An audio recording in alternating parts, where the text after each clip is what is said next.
నువ్వు అరసాలు చెప్పందా ఇవి అడుగుతా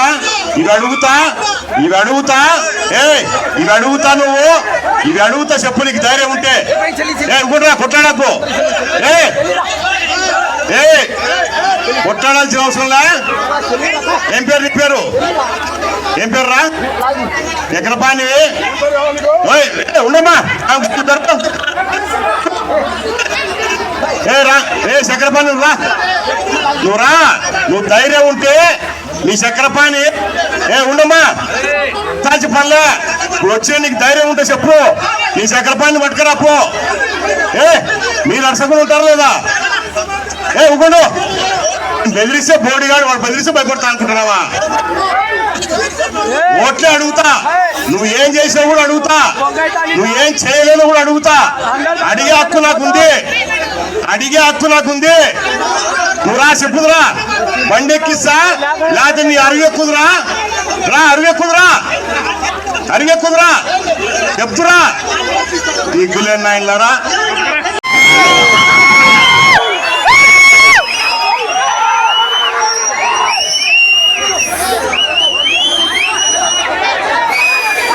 బోడిగా ఏం చేసావు చెప్పురా సిగ్గులేని నాయనలారా అంటే చెప్పలేరు కానీ కొట్టడానికి వస్తానబ్బా కోర్టు కానివి ఈ చక్రపాణి గుద్ద బాగా తింటారు రేపు నువ్వు వెళ్తా నాకు ఈ గుద్ద పగిలిపోతావు చక్రపాణి రేపు చెప్పురా ధైర్యం ఉంటే అడిగి చెప్తా రా నీ ఊర్లో ఎన్ని ఇస్తావు చెప్పురా సిగ్గులేని నాయనలా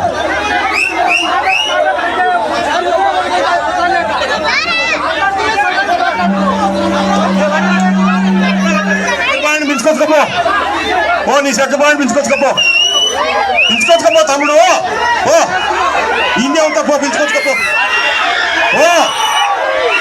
పిలుచుకోవచ్చుకోపో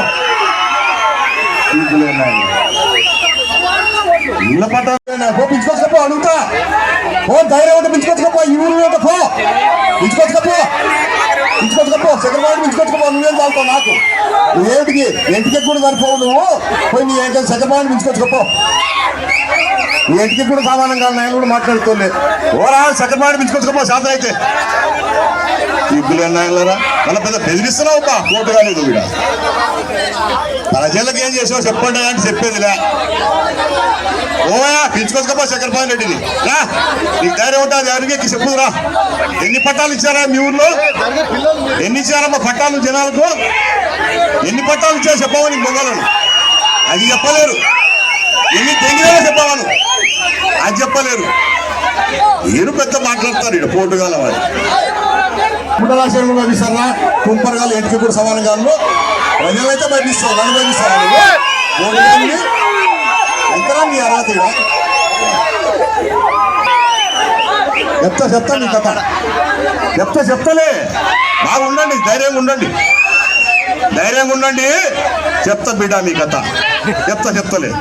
చెప్తలేమ్మా ఈ 13వ తారీఖు అయిపోయి మీ కథ చెప్తా ఈ పోటుగాలలో ఎంతమంది పోటుగాలు చూపిస్తారు ఈ చక్రపాణి ప్యాంటుకి కొడతా బెదిరిస్తారబ్బా లింగులిటి గాలంతా ఒకటే చెప్తా ఉన్నా ఏం చేశారు చెప్పలేరు అమ్మా ఒకటే గుర్తు పెట్టుకోండి వీళ్ళు ఏం చేయలేరు ఏం పీకలేరులేండి మిమ్మల్ని కాదు కదా మీకున్న చిన్న కింద ఎక్కి కూడా పీకలేరులేండి అదే శాతం నాన్నెప్పుడు కదా వీళ్ళకేమవుతుందిలే కానీ మీరందరూ దయచేసి ఈ మాయగా పట్టుకొచ్చుకోపోని చక్రపాణి రెడ్డిని బండి దిగు మట్టి దొంగలు నా కొడుకులు అన్ని దొంగలు నా కొడుకు దొంగ నా కొడుకులు వీళ్ళు మన మీద బెదిరించారు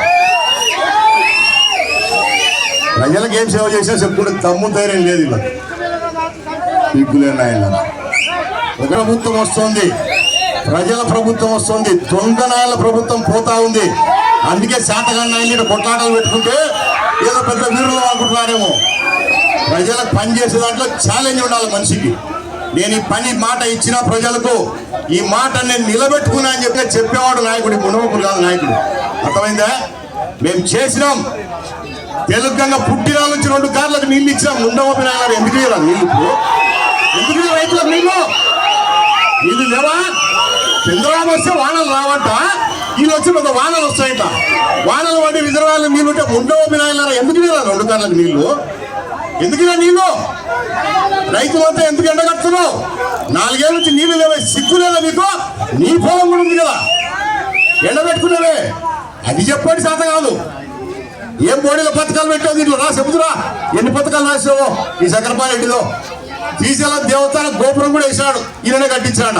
శ్రీకృష్ణదేవరాయలు కట్టించిన తాత కూడా పుట్టినాడు, ఈయన ముత్తాత కూడా పుట్టినాడు. శ్రీశైలం గోపురం, రింగ్ రోడ్డు నేనే వేయించిన. ఉండవకి ఏ గవర్నమెంట్ జరిగింది ఈ పనులు? ఏ గవర్నమెంట్ జరిగారు ఈ పనులు? షాదిఖానా రా, షాదిఖానా ఆత్మకూరులో 2,20,00,000 రూపాయలు పెట్టి నేను తెచ్చిన. ఈ దరిద్ర గుండవ పిల్లల బొమ్మెట్టేస్తున్నా, సిగ్గులేనాయలా పెట్టేస్తున్నా. తెలుగుదేశం పార్టీ కట్టింది ఇది, అవునా? తెలుగుదేశం పార్టీ కట్టింది.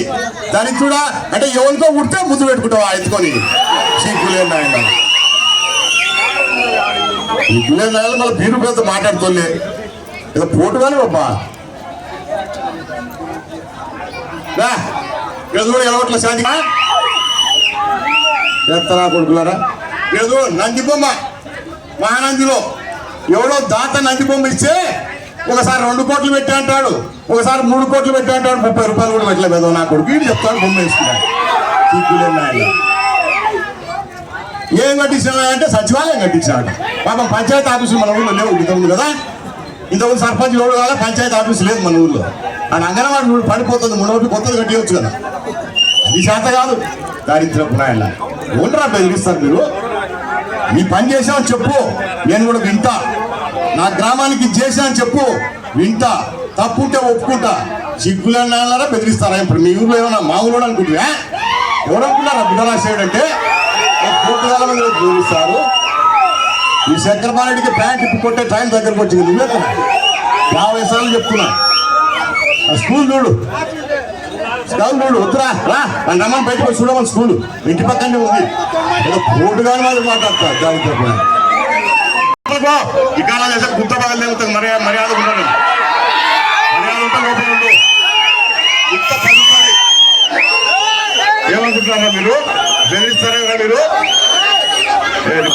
ఇసుపెట్టే బాబా పోటుగా వాడు, పోటుగా హీరో వాడు. ఒకటే గుర్తు పెట్టుకోండి, ఎవరు భయపడరా? మీ కాలం అయిపోయింది, ఇంకా అయిపోయింది మీ కాలం. ప్రజలు మోసపోయి పాపం నీకు ఒకసారి అవకాశం ఇచ్చారు. ఏదో పెద్ద పొడుస్తామని, పెద్ద పోటుగాని ఇలా ప్రజలకు సాయం చేయరా అంటే సాయం చేసేది లేదు. కానీ ఏదో బెదిరిస్తాడు పైడు. ఈపు కట్టుకోపోతలే, రేపు తెలుస్తుంది. అప్పుడు తెలుస్తుంది ఏమంటాడు చూస్తా. అట్లా కట్టకపోతలేదు, మీరేం భయపడాలి. వాళ్ళని పుట్టడానికి జీపు కట్టుకోపోయాడు చూద్దాం. వాళ్ళు చక్కపాడు వచ్చి కాపాడుతాడు. ఏదో పోటుగాడు నువ్వు నీ అమ్మడితో ఉండరా, మీరు జీపు కట్టుకోలేదు గ్యారెంటీ మిమ్మల్ని. ఊళ్ళో బెదిరీనికి ఊళ్ళో జనాలు అనుకున్నారా? ఏదో అడ్డపంచి ఎగేసుకొని వస్తారు. ఇన్నాళ్ళు బెదిరించారు 5 ఏళ్ళు. అమాయకులు కాబట్టి భయపడినారు. మీకు అమాయకులు కాబట్టి భయపడినారు, అంతేనా? బిడ్డరాశేని బెదిరించాడు వీళ్ళు. ఇక్కడ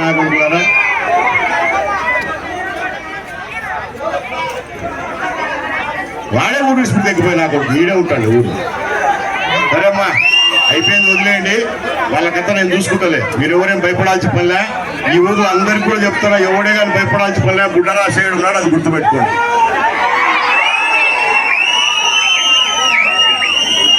అమ్మఒడి ఇస్తానని చెప్పి ఇంట్లో ఎంతమంది పిల్లలు ఉంటే అంతమందికి ఇస్తానని చెప్పినాడా లేదా? చెప్పినాడా చెప్పలేదా? దర్గా దగ్గర ఉండడం, అబద్ధాలు చెప్పకూడదు. ఒక్కరికి ఇస్తున్నాడు, దాంట్లో 2-3 వేలు కటింగ్ పెట్టాడు. మళ్ళీ పక్కన నాయన బుడ్డి పెట్టాడు. 40 రూపాయలు ఉన్న క్వార్టర్లు 250 రూపాయలు చేశాడు. దోసుగా తింటున్నారు ఆయనలు. మట్టి అమ్ముకుంటున్నారు. రోడ్లు వేస్తే ఆ రోడ్లు తొగి కంకర అమ్ముకుంటున్నారు నాయనలు, అవునా? సిమెంట్ రోడ్డు కూడా బిగుతారు రేపు. ఇట్లాంటి దరిద్రపాయలు పెద్ద లీడర్లు ఊళ్ళో గొప్ప. బోడిగాడు భయపిస్తాడు. నాకు ఇస్తా పెద్ద ధైర్యస్తుడు అనుకుంటున్నా నేను.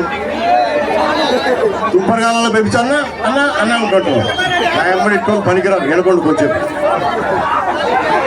మంచితనం ఉన్నప్పుడే మంచితనం, అవునా? మంచితనం ఉంటే బుడ్డ రాసేడు అందరికంటే మంచివాడు. వికారాలు చేస్తే ఇద్దరికి బీగుతా.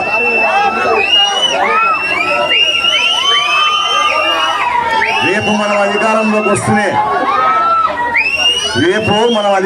వస్తేనే వీళ్ళు చెప్పిన మాయమాటలు తప్పుడు మాటలకు అన్నిటికీ శిక్షలు ఉంటాయి. వీళ్ళకు నియోజకవర్గంలో ఒక్కసారి వాళ్ళకి అవకాశం ఇస్తేనే ఇన్ని పాప పనులు చేశారు. ఒకటి కాదు, రెండు కాదు, చాలా పాప పనులు చేశారు. దాంట్లో వీడు కూడా ఒకటి భాగస్తుడు. వీడు కూడా వచ్చాడు, రేపు లిస్టులో ఉంటాడు. అవునా? ఈ నాయనల్లా తోలు ఇస్తాం. ఆయన చెప్తుంటాడు కదా, రెడ్ బుక్ రాసుకున్నాడు రాజశేఖర్, నా ఇంటికి కూడా మీకు తీపుతారా, నువ్వు జీపులు వేసి కొడతా చెప్పిన బిడ్డ. ఎవరిని? మీ నాయకుడిని, నిన్ను కాదు. ఈయన ఎమ్మెల్యే గెలిస్తేనే ముందర ఒక జీపు పోలీసు వాళ్ళది, ఈయనకు ఒక జీపు. ఈయన పెద్ద ఫ్యాక్షనిస్టా, ఎవరు చెప్తారా? ఇది గాంధీ తప్పి గెలిపోయినట్టుంటుంది. జీపులు పెట్టుకునేది, పోలీసులు పెట్టుకునేది, ప్రజలను దగ్గరికి రానియకుండా, ప్రజల సమస్యలు వినకుండా, పోలీసు వాళ్ళని చుట్టూ పెట్టుకొని, అవునా? ప్రతి ఊర్లో ఇదే కదా వాళ్ళు చేసేది. పోలీసు వాళ్ళని చుట్టూ పెట్టుకునేది, మండలంలో నాయకులను పెట్టుకునేది, సామాన్య ప్రజలను మాత్రం దగ్గరికి రానిచ్చేదిలే, ఓట్లేసే వాళ్ళని దగ్గరికి రానిచ్చేదిలే, వాళ్ళ బాధలు ఇదేదిలే, వాళ్ళ కష్టాలు పంచుకునేదిలే. పోలీస్ జీపులు పెట్టుకోపోతారు. అందుకే చెప్తున్నా, నువ్వు చేసే పాపాలు చాలా ఉంటాయి. ప్రతి ఊర్లో చెప్తున్నా, మళ్ళీ మీ ఊర్లో కూడా చెప్తున్నా, గుర్తుపెట్టుకోండి. వర్ధన్ బ్యాంక్ అని పెట్టి ఆత్మకూరులో ఎస్సీలను, ఎస్టీలను, మైనార్టీలను, బీసీలనే రోజు వీళ్ళ నాయకుడు చెప్తుంటాడు కదా, నా ఎస్సీలు, నా బీసీలు, నా మైనార్టీలు అని చెప్తుంటాడు కదా. ఇద్దరా వీళ్ళనే మోసం చేశారు. ₹1,00,000 కట్టని డిపాజిట్ చేయండి, సంవత్సరానికి నీకు 2 లక్షలు ఇస్తాము,